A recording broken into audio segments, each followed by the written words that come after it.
What up, everyone? Welcome back to the channel. I've been meaning to upload, but things have been getting in the way. I started school recently, and that has a little to play with it, even though it's like really easy because I'm almost done. But that's kind of an excuse, but not really. So today I'm gonna be reviewing my A7 grip shirt, and before I review it, I had a friend tell me he's seen A7 grip shirts before. This is the grip in the back for squats and bench. He's like, I've seen A7 grip shirts before, but this looks like some superhero, looks like a superhero shirt. And I just noticed when I bought it, there's two different kinds. There's different colors, but there's an A7 grip shirt. It's pretty much for powerlifting, and then there's the strongman shirt. So I didn't notice that it said strongman on it. I thought it said that just to have a nickname, it's the strongman shirt, but it's actually for strongman. And I just noticed literally today, I'm like, oh, it's for strongman. When they carry Atlas stones, that's why there's grip in the front. I thought I'm not gonna need that for powerlifting, but the reason I got this one because it's the same exact price as the one that just has it on the back. It looks a little ridiculous, I know, but I mean it doesn't look that bad, and I like blue. I just ordered a black one though, so I recommend if you're gonna have one and use it all the time for squat and bench, I think you should get two because I bench 3 times a week and I squat twice a week. So I'm pretty much wearing this every single day. So I would say buy 2 so you're not wearing the same thing every single day and you don't have to wash it that often. You just have to, alternate between the 2, or you don't always have to wear them, alternate, maybe wear them 4 times a week, 2 and 2. But I just recommend getting more than one. It's $42, so you spend 84 total. So I got this one because if the grip in the back happens to wear out, let's just say, I'll have the front and I can always wear it backwards, and I know that looks stupid, but there's just an option, so that's why I got that. And if I do want to do strongman eventually, so if it lasts me that long, I think you're supposed to wash it on I would say cold and not dry it. I'm not put it in the dryer, I'm just gonna hang dry it. I haven't washed it, but I'm going to, and I'm really just waiting for this other one that's supposed to be here already. So I'm benching tomorrow. I'm actually benching 4 times a week now. 4 times, because I really want my bench to get better. And I only have a 2-month prep for this next meet on October 24th. So yeah, I like it so far. I like it. The reason I bought it is because I want to just avoid always having to put a band on the bench, 2 bands on the bench, and just avoid putting chalk on my back. It's dusty, it gets in my nose, it's annoying. Any little move you make with your back or you scratch your back, dust goes flying everywhere, and it's just annoying. It's a mess, and then when you get home and you can't sit down and relax, or in your car because it's dirty and you have to bring an extra shirt. So that's why, just for the mess, honestly. And I wanted to see what it was all about. I actually like it. It's really good. I give it 5 out of 5. I'm not disappointed. I really don't slide. I forgot it yesterday. I was so mad. I was gonna it's because I bring my bar, I put it in the car, so that was more focused on the bar than the shirt. So like I said, I'm gonna have 2 so I can just alternate between them because I'm pretty much wearing it every day. The only day I'm not wearing it is Monday because that's deadlifts only. But Tuesday I bench, Wednesday I squat, Thursday I bench and deadlift, Friday I squat, and Friday I just bench, and then Saturday I squat, and then Sunday I bench. So 6 days out of the week. Like I said, if I really just feel like saving the shirt or just wearing something different for my wardrobe because you gotta look cool at the gym, I would probably just wear a normal shirt. Like today I wore a normal shirt and just put chalk on my back for squats. So before I show my A7 grip shirt in action, this is my first week back footage. I mean, it's not all of it, but I was going everything beltless, and I was really testing out my Texas power bar as I did my review, and I did deadlifts with it. Man, that was such a horrible idea. But, my first week back, it was no big deal, just the deload. Everything felt good but deadlifts, honestly. And I don't know how to feel about that. I used to love deadlifts until I joined the powerlifting gym. But then, using the Texas deadlift bar was a whole nother world for me because I was so used to commercial gym. And, commercial gym bars are pretty stiff. I mean, they suck. They're horrible. I hate them so much. The knurling and the tensile strength is very messed up. Probably not even accurate. It's very low, and the knurling's horrible. If you don't have chocks or straps or both, and not for everyone, but for most people, it'll really mess up your deadlift. But now that I'm spoiled with the Texas deadlift bar, honestly, the whip factor is such a, man. People act like it's easy to, take the slack out of the bar, but honestly, that takes years to master. Some are faster than others, but for me, that's something I just haven't mastered. And I know for a fact I'm better on the Ohio Power Bar. I mean, the Texas deadlift bar is a whole nother story, but when I did deadlift on the Ohio Power Bar, I was feeling so good with deadlifts, and it was just easy. So, I would say you're going to see right here the lockouts are horrible, and I'm good at locking out. But right there, bam, didn't lock out. 3 red lights, just like my meat on my second attempt. But honestly, that was because of my grip right here. I really slept on my right shoulder wrong. I used to sleep on my left shoulder, and I honestly that gave me problems with my left shoulder during training. There, oh, that one was better, but I don't think it would have counted. But I sleep on my right now. I think because I'm just trying to even out the shoulder pain, and like honestly, it's not as bad shoulder pain as my left, but my right, it's like a pinching pain in my right trap at the top of the trap, and like honestly, like it hurts. Like I could lock it out probably, but it hurts so much. Like it's just a pinching pain, and my left one is like my actual bones. Like you can hear it cracking in my humerus. It cracks like with any rotation, like without weights usually though.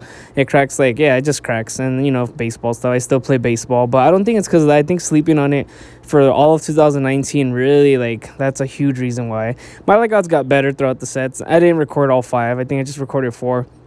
But I did, 5 sets of 2. I wanted to do 5 sets of 3, but, I was smart and lowered it because my shoulder was just really bothering me. And beltless deadlifts are just, they're honestly not for me, even though I did pretty good on Thursday. I'm getting better. Something I need to get used to. I may just take them out of the program. I really don't know. But this is the actual A7 grip shirt review and me putting it into action. And, you can't really tell much by looking at it. But, I mean, you kind of can. Like, when I actually, like, slide back and do all that, like, I stay pretty in place, and you could tell like with a normal shirt I'll like move a little bit more than I'm supposed to, or like it looks flimsy, and it's a really tight fit.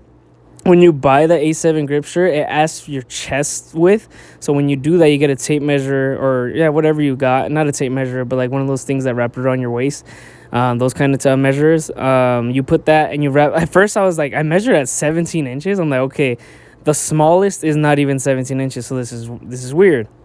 I knew it'd be a medium. I just knew. So you have to wrap it around, and that's a 38. I was a 38, so I was a medium, and it fits really good. It's really comfortable, real tight. Not tight, but like it's stuck on your skin, but not like, like a spandex or anything. So it's a really comfortable shirt. I'm not sure if like I recommend it for everyone, because some people would probably just think it's a waste of money. But I used to have the Mark Bell, the bench, I forgot what it's called, but the thing you place, it's a bench mat. That's what it is. It's a bench mat. You place it so you don't slide. I got one. I think it was thrown in for $5 on one purchase I made. I don't remember what it was. I think it was the Hip Circle.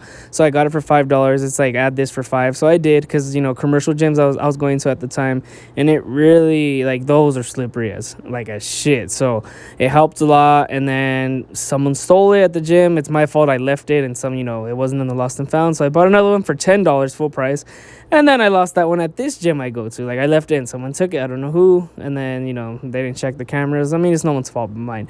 So this one, there's no way I can lose it. And yes, I paid $84 for 2 shirts, but if it lasts long, hopefully it does. I haven't seen reviews on how long they actually last, like years wise, months wise, but hopefully it does good. And I wanted just the whole blue wardrobe, because that's what I'm going to be from now on in Dallas. I got the blue singlet, got the blue belt, as you can see.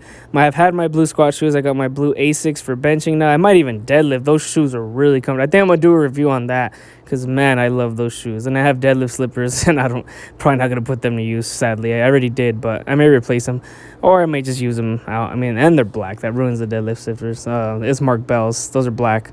Probably going to review those too.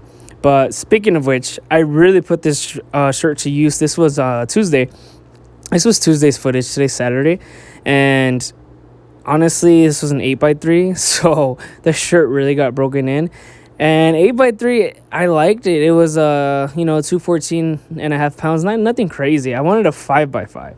But since deadlift was the first lift of the week, I deadlift Mondays. That's my first lift. I just like to do that first now. I used to do deadlift Wednesdays and then squat bench same day, or whatever you want to call it. But I just like to do them first, get them out of the way, because I'm not too confident with them. And I'm a weird deadlifter. So, just get out of the way. It's hard for me to find a groove. And instead of a 5x5, I mean, I could have done a 5x5 with this, but, I just kept everything at 8x3. So I did a 5x5. I replaced this with the 5x5. It just takes really long. If you're going to do high volume, 8x3, 10x3, any kind of stuff like that, just know you're going to take long. If you're resting 5 minutes, that's 40 minutes right there. And each rep takes about a second, or maybe even a little longer. So 3 times 8 is 24 seconds plus 40 minutes. It's about 45 minutes, because if you rest a little more, a little under, and then, whatever you need to do, go to the restroom. So You know, it really works, the shirt. I like it a lot. I'm not sure. I mean, you could always just get a bench mat from Mark Bell. You could always get like the dish placer, like where you put your dishes and then you put the mat under the dishes. Like I know a friend who had that just for $1, and he said that worked. You know, that will save you so much money. And I wanted to try it, but I never did. I could probably still try it and do a review on that. But you know, as far as that, you know, this is my first actual week of prep this week, and that's what is being shown here. I'm not sure, like, as far as programming goes, I was doing a lot of 5-rep, top set 5 reps, top set 3, you know, the triples, top singles. It was 5-3-1 each week. It wasn't 5-3-1, but, you know, 5 reps for a 5-3, like a 5-rep max. Next week, 3-rep max, and next week, 1-rep max, and then, you know, add on to that. But I didn't, like, I went kind of light on my deadlifts, and that's something I really wish I didn't do because my grip, I think that's why my grip wasn't really ready, and for sure wasn't ready for 500. So now I'm going to focus more for sure on deadlift. I think bench and squat I did good. It's just the bench hit a wall, and I stopped benching 3 times a week, and my shoulder was hurting from playing baseball like an idiot. But just in general, I think I'm going to, you know, really focus on my deadlift working sets. And, you know, squat and bench, I think they're going good so far. I did a 4x4 on squat today at 321 pounds. You know, it was beltless, so it felt so good. Like, it was so easy, and that's such a good sign. You know, I probably want to do 429 squat in October in Dallas, and I think I can get that, like no doubt, because I was going to do 424, but I didn't get a chance on my last meet. You know, 440 could be a possibility because I wanted that last meet, so I just decided that wasn't going to happen because, you know, prep didn't go like I wanted it to. So, you know, 429 to 440, one of those two. And my plan is to compete in January, maybe, but there's no meets in California. That's where I live in January. You know, I would have to go out of the state. I was thinking North Carolina on January 23rd. But, you know, it would be, you know, a lot of money because I want to do nationals. And there's going to be nationals in June. It'll be in Buffalo, New York. You know, I want to travel. I've always wanted to travel the country, and it would be great to do it with powerlifting. So it's either I compete in North Carolina January 23rd in North Carolina, like I said, or it would be March and early March 13th or March 27th, the LA Fit Expo I want to do March 27th. But I have a lot of friends doing it, so I'd want to help them. But if I don't, you know, worst case, I just do it with them and maybe help them and not babysit too much. But Alhambra would be an option, or January. I would have to total 1280 to qualify for nationals. There's also a Palm Springs one in July. I could just stay in California, no big deal. But I do want to travel, so I want to. The goal is to qualify for nationals next year and go to nationals next June or July, whichever. That's all for the video. Thanks for watching. Like always, stay tuned. Peace.